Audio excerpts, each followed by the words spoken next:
தேசபக்தர்களுக்கு வணக்கம். இன்று வீரத்துறவி, வீர தியாகி, வீரமுரசு என்று போற்றப்படும் தியாகி சுப்பிரமணிய சிவா அவர்களுடைய 97ஆம் ஆண்டு நினைவு தினம்.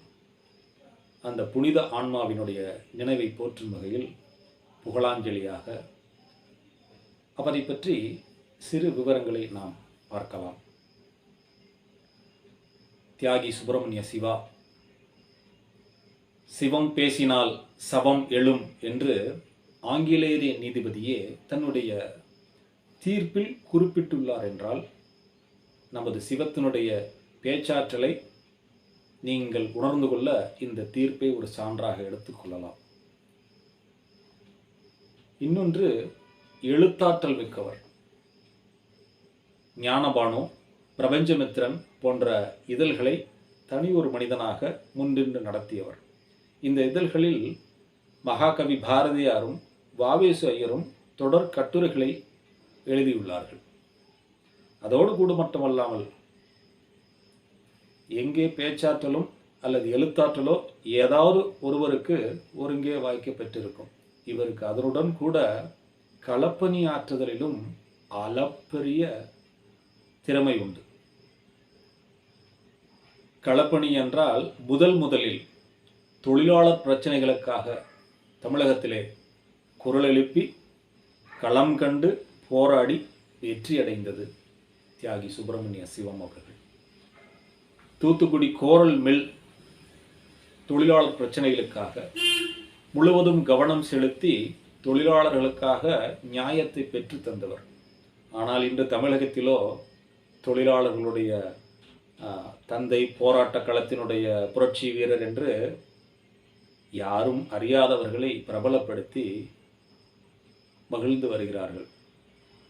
ஆனால் இந்த மண்ணின் மைந்தர், இந்த தேசத்திற்காக தன்னுடைய வாழ்நாள் முழுவதையும் அர்ப்பணித்தவர், தொழிலாளர்கள் பக்கம் முதலில் தமிழகத்திலே கவனம் செலுத்தியவர், தொழிலாளர்கள் நலன் விரும்பிய தியாகி சுப்பிரமணிய சிவத்தை பற்றி மறந்தும் கூட இவர்கள் பேசாதிருப்பது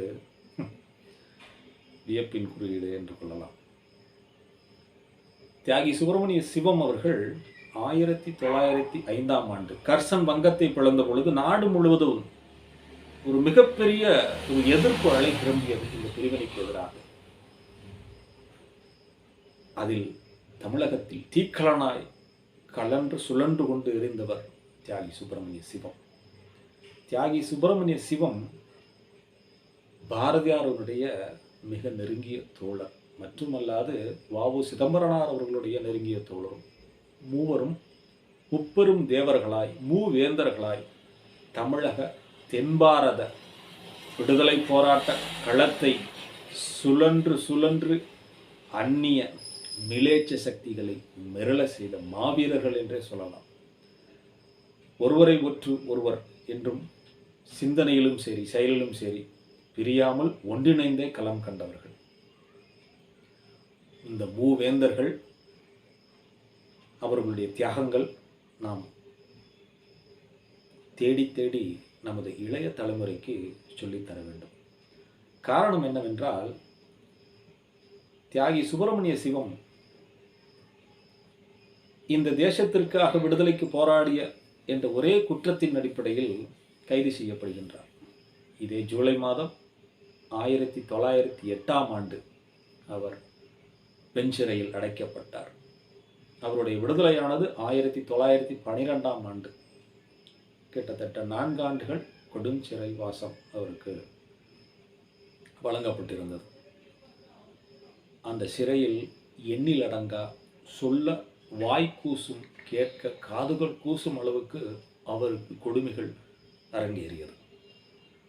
காரணம், அவருடைய அளப்பரிய தேசபக்தி, அவருடைய சொல்லாற்றல், அவருடைய எழுத்தாற்றல், அவருடைய களப்பணியினுடைய திறமைகளை கண்டு மிலேச்ச சக்திகள் அவரை முடக்குவதற்காக சொல்ல வாய்க்கூசும் அளவுக்கு அருவருக்கத்தக்க பல விஷயங்களை அவருக்கு தண்டனையாக வழங்கியது.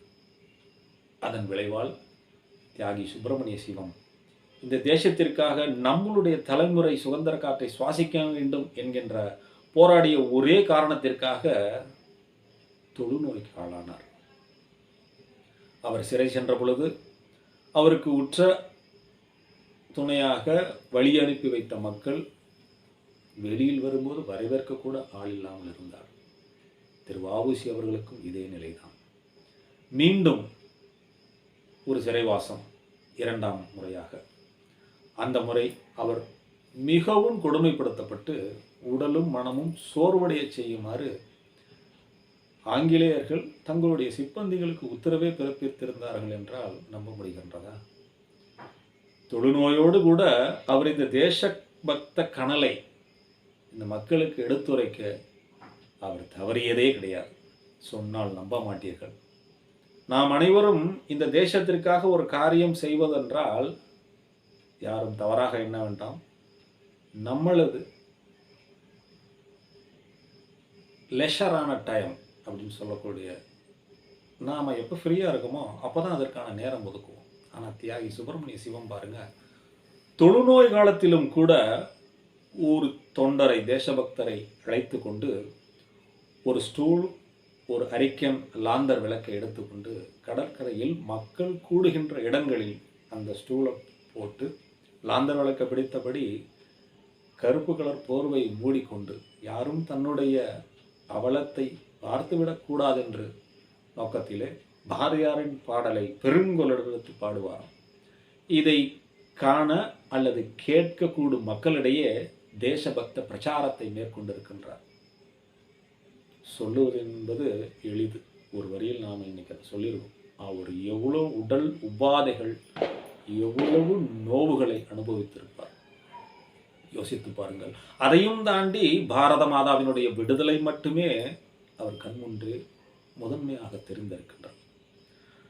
அதோடு கூட 3ஆம் முறை சிறை சென்ற பொழுது இந்த கேடுகட்ட மிலேச்ச அரசாங்கம், பரங்கிய அரசாங்கமானது அவர் வாகனங்களில் பிரயாணம் செய்வதற்கு, பொது வாகனங்களில் பிரயாணம் செய்வதற்கு தடை விதித்தது.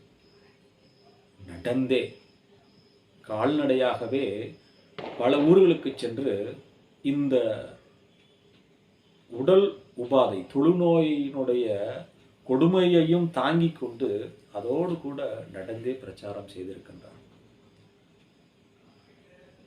அவர் திண்டுக்கல் மாவட்டத்தில் உள்ள வத்தலகுண்டு பகுதியில் பிறந்தார். தன்னுடைய அந்திம காலத்தில் பாரத அன்னைக்காக ஒரு ஆலயம் எழுப்ப வேண்டும் என்று தர்மபுரி பாப்பாரப்பட்டியில் சொந்த நிலம் ஒன்று வாங்கி அதில் பூமி பூஜையும் போடுகின்றார். அதை சம்பந்தமாக இவர் பாப்பாரப்பட்டி செல்வதற்கு நடந்தே சென்றிருக்கிறார் என்றால் பாருங்கள். அவர் தூத்துக்குடியிலிருந்து நடந்தே பாப்பாரப்பட்டி சென்றிருக்கின்றார். பாப்பாரப்பட்டியிலேயே சிவம், சிவத்தோடு இதே ஜூலை மாதம் 23ஆம் தேதி அன்று ஐக்கியமானது.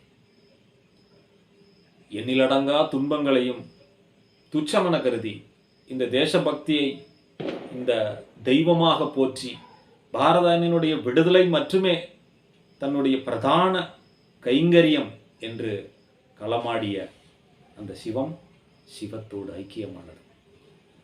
இவர்களை போன்ற புனித ஆத்மாக்களினுடைய வரலாறு வளரும் இளம் தலைமுறைகள் தெரிந்து கொள்ள பெரியவர்கள் நாம் வழிகாட்டிட வேண்டும். தேவையற்ற பல விஷயங்களை தெரிந்து கொள்வதை விட நமக்காக, நமது சந்ததிக்காக, நாளைய சந்ததிக்காகவும் தங்களுடைய உடல், பொருள், ஆன்மாவை அர்ப்பணித்த, சுதந்திர வேள்வியில் ஆகுதியாக்கிய இந்த புனித ஆத்மாக்களுடைய வரலாற்றை நாம் தெரிந்து கொள்வோமானால் நாளைய தலைமுறை என்பது நற்சிந்தனையோடு, நற்செயலோடு, நேர்மையான ஒரு சமுதாயமாக வளர்ந்து வரும். இன்னொன்று கூட நாம் இங்கே உலக பொதுமொழியை நினைவில் கொள்ள வேண்டும். வரலாற்றை மறந்த சமூகம் மீண்டும் மீண்டும் அடிமைப்படும் என்பது உலக பொதுமொழி. அந்த நிலை மீண்டும் நமக்கு வேண்டாம். நல்லோர்கள், தியாகிகளுடைய வரலாற்றை நாம் நமது சந்ததியிற்கு வீட்டிலோ வாய்ப்பு கிடைக்கின்ற பட்சத்தில் கிடைக்கின்ற நேரங்களில் ஓரிரு வரிகளாவது சொல்லி அவர்களுடைய படங்களை முடிந்தளவு ஒன்றல்லது இரண்டு வீட்டில் பெரியவர்கள் படங்களோடு வைத்து நாம் மரியாதை செலுத்துவோமாயின் நிச்சயமாக நமது வீட்டு செல்வங்களும் சான்றோர்களாக தங்களுடைய வாழ்வை தொடர்ந்து மிளிர்வர். நன்றி. வந்தே மாதரம். ஜெய்ஹிந்த்.